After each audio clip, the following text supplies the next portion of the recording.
Sunday, Monday, Tuesday या Saturday 2 बजे, 3 बजे या शाम को 8 बजे, what is the best time to post on Instagram? ये डिस्कस करेंगे आज हम इस एक वीडियो में। तो चलिए फिर वीडियो को शुरू करते हैं।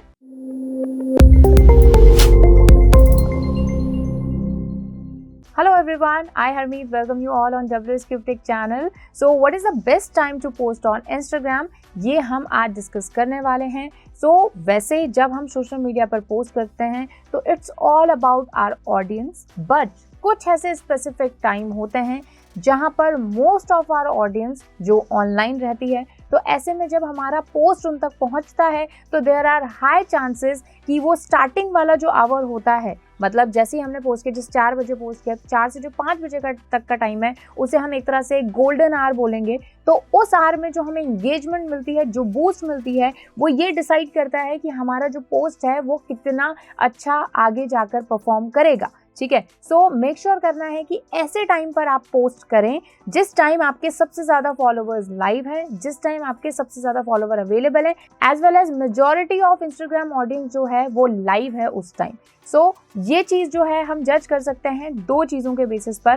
पहला आपकी ऑडियंस के बेसिस पर और दूसरा आपके एनालिटिक्स के बेसिस पर। ठीक है, और एनालिटिक्स के बेसिस पर जब हम ये जज करेंगे तो ऑब्वियसली बात है हर अकाउंट के लिए जो ये टाइम होगा या डेज होंगे ये अलग अलग होंगे। तो हम आ जाते हैं इंस्टाग्राम पर। तो इंस्टाग्राम पर आपको जाना है इनसाइट्स पर। ठीक है, तो आप यहाँ पर ये प्रोफेशनल डैशबोर्ड पर भी क्लिक करके और इनसाइट्स में आ सकते हैं, या फिर ये 3 डॉट्स को क्लिक करके यहाँ पर भी आप इनसाइट्स पर आ सकते हैं।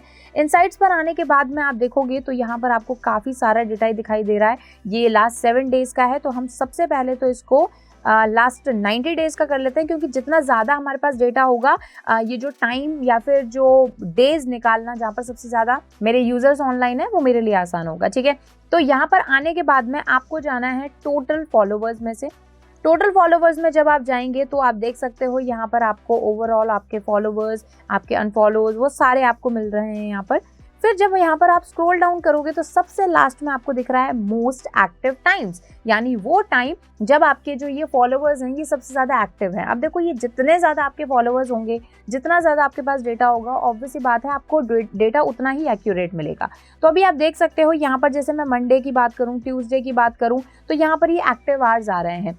तो अगर मैं सिर्फ एक डे को पैरामीटर मान के चलूँ और एक्टिव आवर्स देखूँ तो देखो 6 PM, देखो टाइम लिखा हुआ है 12 AM से लेकर 6 PM 9 PM तक, तो 3 आवर्स के इसमें स्लॉट आ रहे हैं। तो अगर मैं यहाँ पर देखूँ तो 6 PM से लेकर 9 PM तक जो मेरे सबसे ज़्यादा यूज़र एक्टिव हैं, ठीक है, मॉर्निंग वाला जो टाइम है यानी 12 AM से लेकर और अराउंड 6 AM तक मेरे बिल्कुल भी यूजर्स ऑनलाइन नहीं है। तो मेक श्योर करो कि 12 बजे के बाद या फिर 6 बजे तक, जो मॉर्निंग सुबह 6 बजे, तब तक मैं कुछ भी पोस्ट ना करूं। ठीक है, अब देखो ये चीज़ मेरे अकाउंट के लिए है, आपको अपना अकाउंट इसी तरह से चेक करना है। ठीक है, तो 6 PM वाला जो आवर है वो सबसे ज़्यादा यहाँ पर जो पॉपुलर है वो यहाँ पर दिख रहा है।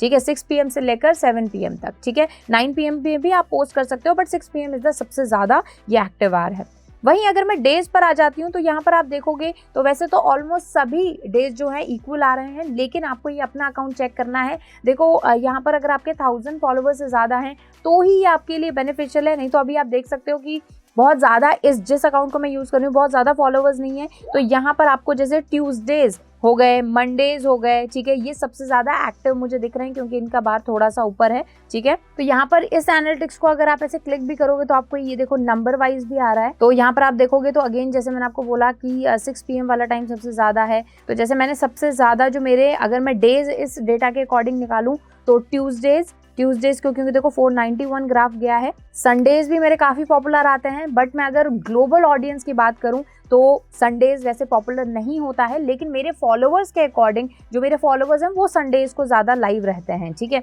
सो उसके अलावा मंडे, ट्यूसडे एंड संडे ये सबसे ज़्यादा मुझे एक्टिव जो मेरे डेज हैं वो दिख रहे हैं। वेडनेसडे भी अच्छा डे है, लेकिन अगर मैं बात करूँ यहाँ पर सैटरडेज की या फ्राइडेज की तो मुझे इतना ज़्यादा एक्टिव यूजर्स नहीं दिख रहे हैं। तो आपको ये अपना डेटा चेक करना है अपने अकाउंट में जाकर, and then you can decide कि what are the most active hours and most active days for your account. और उसी टाइम आप मेक श्योर कर सकते हैं कि उसी टाइम आप जो है अपने अकाउंट पर कोई भी पोस्ट, चाहे रील हो चाहे स्टोरीज हो, वो सबसे ज़्यादा डालें। वैसे वैसे स्टोरीज के बारे में मैंने आपको एक चीज़ बताई थी कि हमेशा आपकी स्टोरी रहनी चाहिए, क्योंकि वो 24 आवर्स तक रहती है। तो मेक श्योर करो कभी भी वो जो आपका स्टोरी वाला सेक्शन है वो खाली ना हो, एक स्टोरी खत्म होने से पहले दूसरी स्टोरी डाल दो, ठीक है।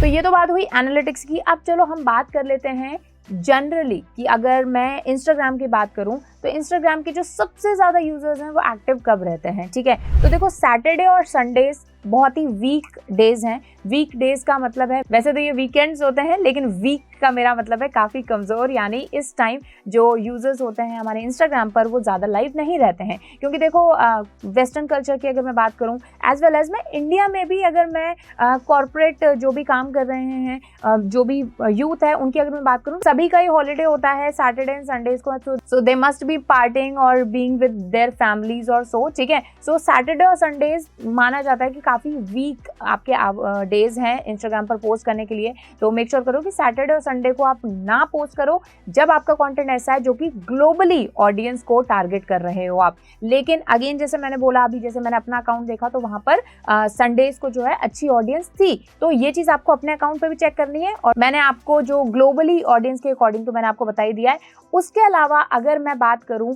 वीक डेज की, तो मंडे, ट्यूसडे, वेडनेसडे, ये 3 दिन बहुत ही एक्टिव होते हैं, ठीक है। चाहे मैं बात करूं मार्केटिंग पर्पज से, चाहे मैं बात करूं जनरल कंटेंट जो क्रिएटर्स हैं उनकी अगर मैं बात करूं, तो दोनों के लिए ही ये मंडे, ट्यूसडे एंड वेडनेसडे जो है सबसे ज़्यादा एक्टिव डेज हैं।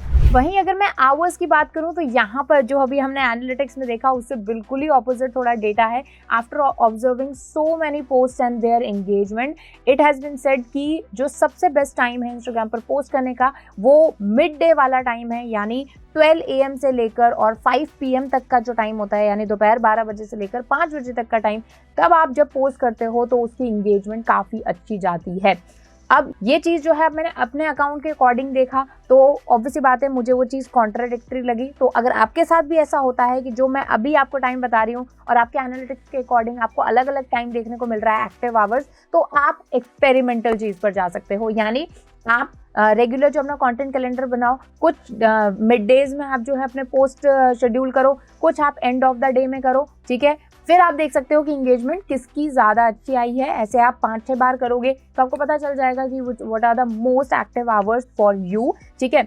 उसके अलावा 2-3 चीज़ें और मैं आपके साथ शेयर करना चाहती हूँ। देखो, अगर आपकी ऐसी ऑडियंस है लाइक जहाँ पर जो लोग काम कर रहे हैं, काम करने का मतलब है those who are working on a job, या फिर इवन जो होम मेकर्स भी जो हैं, जो भी हाउस वाइफ्स हैं, अगर वो भी आपकी टारगेटेड ऑडियंस है, तो आप जो मिड डे वाला टाइम है यानी अराउंड 12 PM से लेकर यानी दोपहर 12 बजे से लेकर 3 बजे तक आप अगर पोस्ट करते हो तो हाई एंगेजमेंट चांसेस है। क्योंकि देखो लॉजिकली यहाँ पर देखो तो वो टाइम उनका लंच आवर होता है, ठीक है। किसी का 1 बजे होता है, किसी का 2 बजे लंच आवर होता है, तो उस लंच आवर में आपके पोस्ट ज़्यादा देखे जा सकते हैं।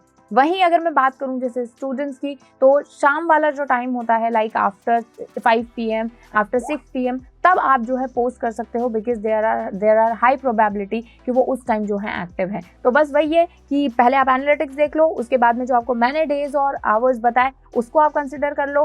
फिर आप जो है अपनी ऑडियंस को समझते हुए पोस्ट करो, और फिर आप एक्सपेरिमेंट करो करीब 20-30 पोस्ट पर, और देखो कि किन पोस्ट पर आपको सबसे अच्छी इंगेजमेंट मिली है, और उनका टाइम और उनका डेट नोटिस करो, एक शीट बनाओ, और फिर देखो कि कौन से आपके most active hours and most active days हैं। So keep posting on Instagram. बाकी अच्छा कंटेंट बनाओगे तो टाइम इतना ज़्यादा मैटर नहीं करेगा, लोग वेट करेंगे कि यार कब ये अकाउंट कुछ पोस्ट करेगा, ठीक है। ऐसे कई सारे अकाउंट हैं जिनका कंटेंट हमें बहुत पसंद है, हम बहुत ही ज़्यादा कंज्यूम करते हैं, तो नो मैटर वो किसी भी टाइम पर पोस्ट करें, हम उनका कंटेंट देखते हैं। तो सेम चीज़ आपके साथ भी होनी चाहिए, वो तभी होगा जब हाई क्वालिटी कंटेंट बनाओगे। So keep creating great content, keep posting it on Instagram and keep learning. So complete हमारा ये कोर्स चल रहा है इंस्टाग्राम का। मेक श्योर करो डिस्क्रिप्शन बॉक्स से प्लेलिस्ट का लिंक उठा लो, सारी वीडियोस देखो एंड अपने इंस्टाग्राम को ग्रो करो। तो मिलते हैं फिर नेक्स्ट वीडियो में, तब तक keep learning. Thank you so much.